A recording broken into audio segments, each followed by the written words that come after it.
So let's understand all the terms of fraction. हमने अभी पढ़ा होल क्या होता है, not HOLE hole. HOLE hole मतलब छेद होता है. WHOLE होल मतलब one hole, right. Half, HALF half. Half का मतलब एक होल में कितने हाफ होते हैं, 2 हाफ्स, जो एक होल को 2 बराबर हिस्सों में बांट देता है. लिखते कैसे हैं, 1/2 1/2. तो एक होल में 2 हाफ होते हैं.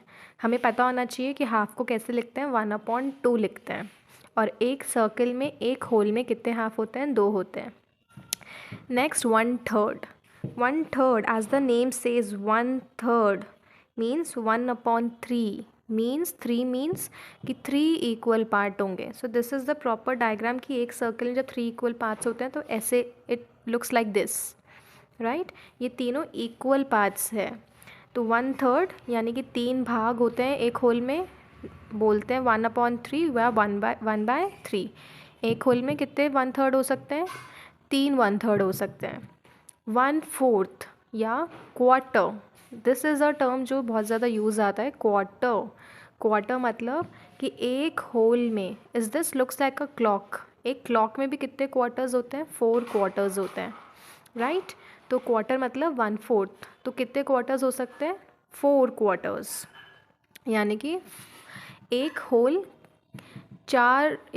में 4 क्वार्टर होते हैं. एंड क्वार्टर को 1/4 बोलते हैं या फिर 1/4.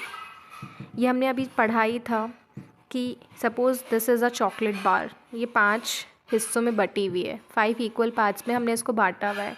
2 हिस्से हमने इसके खा लिए. 2 हिस्से ये शेडेड है, तो इसको हम कैसे लिखेंगे, 2/5, 2/5, राइट, या फिर 2/5. Suppose this is a chocolate bar. ये 8 पार्ट्स में बटी हुई है. 3 हिस्से हमने इसके खा लिए, 3 पार्ट्स हमने इसके शेड कर लिए. तो हम इसको कैसे लिखेंगे, 3/8, राइट. 3/8. रिमेंबर टू पुट, जो डिनोमिनेटर होता है तो डिनोमिनेटर में TH लग जाता है. 8th, 5th, right. Numerator denominator हमने पढ़ ही लिया था कि सपोज़ ये फ्रैक्शन है 2/4, तो हम इसको कैसे रीड करते हैं. रीड करने का तरीका होता है 2/4 या 2/4. दोनों ही तरीके आपको आने चाहिए रीड करने के, राइट. अब नेक्स्ट पेज है हमारा types of fraction. This is quite important, so you have to pay attention. अब हम समझते हैं types of fraction. This is very important topic from exam point of view, so just pay attention to this topic. First type होता है equivalent fraction. Equivalent fraction क्या होता है, equivalent fraction होता है two fractions are said to be equivalent if the product of the numerator of the first and denominator of the second is equal to the product of the denominator of the first and the numerator of the second. I know it sounds like a porridge, कुछ भी समझ नहीं आया होगा. सो हम इसको example के form से समझेंगे कि ये लैंग्वेज क्या बोल रहा है.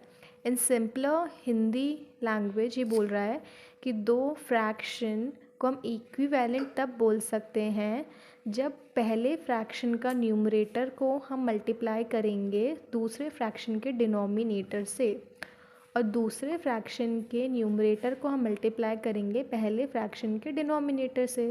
तो जो प्रोडक्ट यानी जो मल्टीप्लाई करके आंसर आएगा, अगर वो बराबर है तो उसको तो हम बोलेंगे कि इक्विवेलेंट फ्रैक्शन है ये दोनों. और अगर बराबर नहीं है तो हम बोलेंगे कि ये दोनों फ्रैक्शन इक्विवेलेंट नहीं थे, राइट.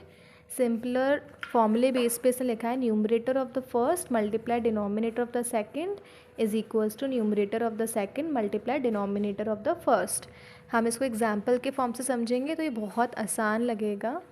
ये फर्स्ट एग्जाम्पल है जिसमें बोल रहा है कि क्या आर 5/15 एंड 1/3 इक्विवेलेंट, कि 5/15 और 1/3 इक्विवेलेंट फ्रैक्शंस है क्या. तो हमने क्या करा, 5 को तो 3 से मल्टीप्लाई किया, 1 को 15 से मल्टीप्लाई किया, 5 को 3 से मल्टीप्लाई करके आया 15, और 15 को 1 से मल्टीप्लाई करके आया 15. तो ये दोनों बराबर हो गए 15-15। तो इसलिए क्योंकि प्रोडक्ट्स बराबर थे इसलिए दोनों फ्रैक्शन भी बराबर है। अब ये सेकंड क्वेश्चन आप खुद से करो, राइट। 2/3 और 3/4 इक्विवेलेंट है या नहीं, सॉल्व इट। तो ये क्वेश्चन का हम सोल्यूशन समझते हैं। ये पूछ रहे 2/3 और 3/4 इक्विवेलेंट फ्रैक्शन है क्या।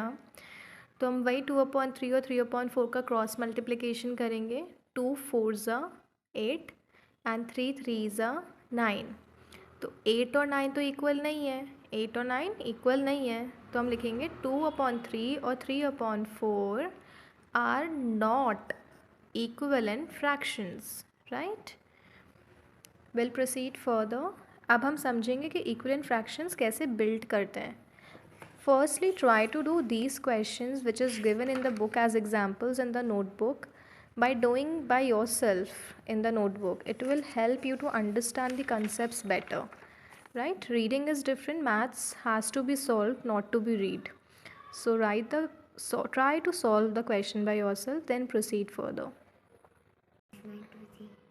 अभी हमने समझा कि दो फ्रैक्शन इक्वल है या नहीं कैसे निकालते हैं। अब हम समझेंगे कि कोई एक फ्रैक्शन हमको दिया हुआ है तो उसके इक्वल फ्रैक्शंस कैसे निकालते हैं। जैसे सो लेट्स लर्न कि इक्वलेंट फ्रैक्शंस कैसे बिल्ड करते हैं। सपोज़ 1/3 गिवन था, हमने अभी जो फर्स्ट क्वेश्चन सॉल्व किया, तो 1/3 के इक्वलेंट फ्रैक्शंस कैसे निकालेंगे, by multiplying 1/3 by same number. 0 से मल्टीप्लाई नहीं कर सकते, 1 से नहीं कर सकते। 1 के बाद क्या आता है 2, हमने दोनों को 2 से मल्टीप्लाई किया तो हमको आंसर आया 2/6। दोनों को हमने 3 से मल्टीप्लाई किया तो आंसर आया 3/9। फिर हमने दोनों फ्रैक्शन नंबर्स को 1/3 को मल्टीप्लाई किया 4 से तो आंसर आया 4/12। एंड देन हमने मल्टीप्लाई किया 5 से तो आंसर आया 5/15। इन एग्ज़ाम मैम पूछेगी कि आपको इतने इक्वलेंट फ्रैक्शंस निकालने हैं। अभी हमने कितने इक्वलेंट फ्रैक्शंस निकाले, हमने निकाले 4। तो हमने देखा 5/15 आ गया, राइट। अभी फर्स्ट क्वेश्चन में यही तो क्वेश्चन था कि 5/15 और 1/3 इक्वल है या नहीं। तो हमने देखा कि जब हम इक्वलेंट फ्रैक्शन निकाल रहे थे 1/3 के तो 5/15 भी आया, राइट। चलो, this was the method of multiplication, right. अब हम समझेंगे डिवीजन से कैसे निकालते हैं। सपोज़ 5/15 हमको गिवन है, इसका इक्विवेलेंट फ्रैक्शन निकालना है, तो हम उसी नंबर से डिवाइड कर सकते हैं जिसकी टेबल में ये दोनों नंबर आते हैं। ओके, 1 नहीं ले सकते हम, तो 5 ऐसा नंबर है जिसकी टेबल में 5 भी आता है 15 भी आता है। कितनी बार, 1 बार। 5 की टेबल में 5 आता है 1 बार, 5 की टेबल में 15 आता है 3 बार।